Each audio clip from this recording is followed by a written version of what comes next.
At may nagbabalik nga daw para sa Miss Universe Philippines 2024 pageant. Sino kaya ang magbabalik? Sino kaya talaga ang mga hinuhulaan na po pwedeng tatama o tama na babalik nga the return para sa Miss Universe Philippines?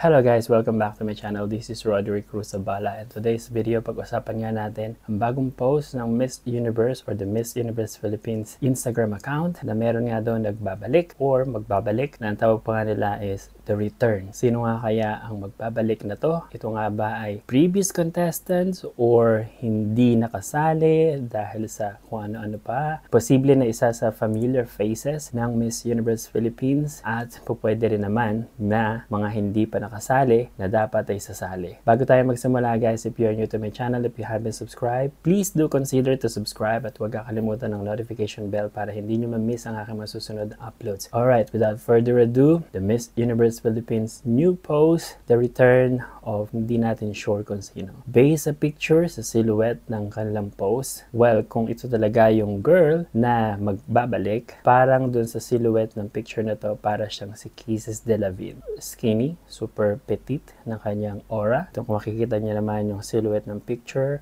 it could be Kisses De La Ville. Alam naman natin na si Kisses De La Ville ay talaga namang into pageant.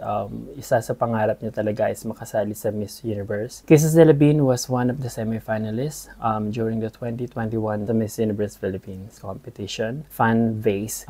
Talagang napakarami niyang supporters sa kanyang mga challenges, yung nananalo, etc. And magaling din naman talaga siya sa Q&A. Although hindi nga siya nanalo, but it doesn't mean that wala na siyang potential. And maraming taon na nakalipas, 2022, 2023, hindi natin alam. Hindi ako personally aware, updated sa mga changes sa kanya. Okay? Physically, beauty-wise, I think that it's Kisses De La Ville, but I'm not sure. It could be also Atisa Manalo. Sinasabi nila na si Atisa Manalo dahil hindi siya nakasali nga ng 2020. But, of course, hindi rin natin sure. Ako, nagbe-base lang ako doon sa silhouette nga ng picture. Okay? Kung ito nga yung girl, based sa silhouette ng picture, yung forma ng katawan, para siyang si Kisses De La Ville. But, of course, pwede rin na si Atisa Manalo or pwede rin na yung mga runners-up dati na si VVB, Victoria Velasquez Vincent. Pwede rin daw na si Katrina De Maranan. But again, magbabalik tayo doon sa silhouette ng picture, para talaga siyang manipis, para siyang payat, para siyang hindi ganun katangkad. So, I think that is either Kisses De La Ville, Atisa Manalo, but also, meron din nagsasabi na Maureen Monteng, pwedeng si Maureen Monteng. Kinonfirm ni Maureen Monteng na hindi siya sasali this year dahil gusto niya talaga, super sure siya, super ready siya.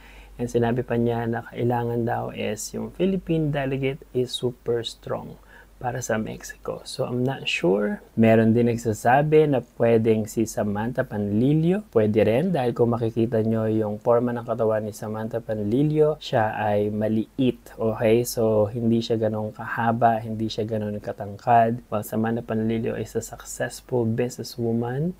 She is launching like rest house, beach resorts in Boracay and many others. So, it could be a very good candidate as well if ever she will join again. Well, last year she joined and nag-end lang siya for the semifinals. But I don't know, to be honest, we really don't know kung sino ba talaga yung the return na delegate na to para sa Miss Universe Philippines. Also, marami nagsasabi na pwedeng si Bella Ismael, which is also a runner-up in 2020 para sa inaugural competition ng Miss Universe Philippines as the independent beauty pageant. Kung matatandaan nyo, Bella Ismael was one of the favorite of Janine Tugonon, Miss Universe Philippines 2012. And also because Bella Ismael is also a ballerina, that is why Janine Tugonon also favor her to join again. But we are not sure if this is Bella Ismael.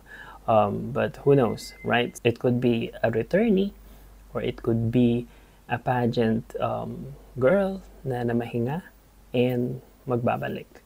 Okay, so when I say returnee, it could be a previous Miss Universe Philippines contestants or runner-up. And it could be someone na namahinga. Let's see.